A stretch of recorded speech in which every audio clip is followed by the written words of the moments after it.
Pila-pila lang. Ayan, habang pila kami guys. Nakapila kami dito sa may labas. Grabe init na naman. Grabe ang init dito. Nakapila pa kami dito sa may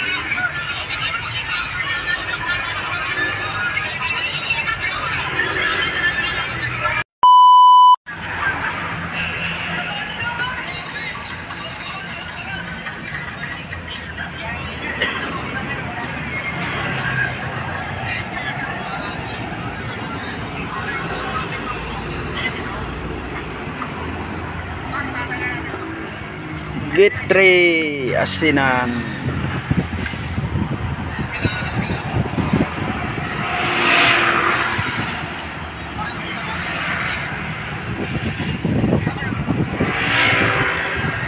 Nasa G3 kami ng asinan.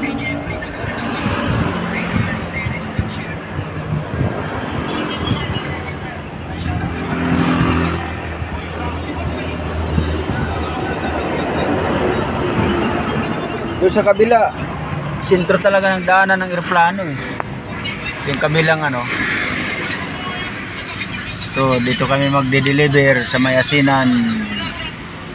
East Hardware Gate 3 sa may Paranaque City.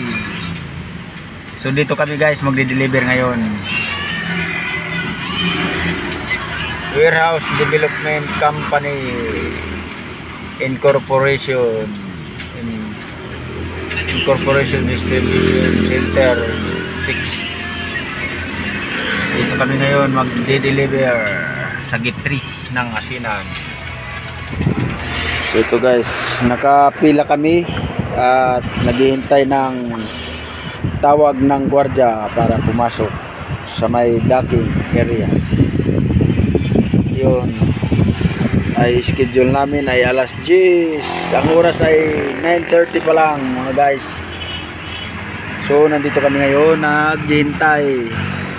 Yun, nakikita nyo mga guys yung isang kasama ko.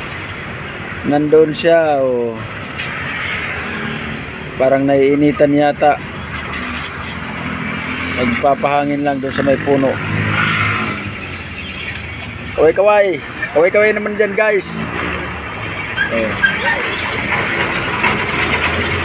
Ayun, may papasok ng bagong truck. Naka-schedule na siguro yan, kaya papasok na sa loob guys. Yun, naka-schedule na yan, kaya diretso na sila dun sa loob. Yan yung mga truck kanina doon na nakaparking sa may gilid. So tinawag na sila ngayon papasok ng docking.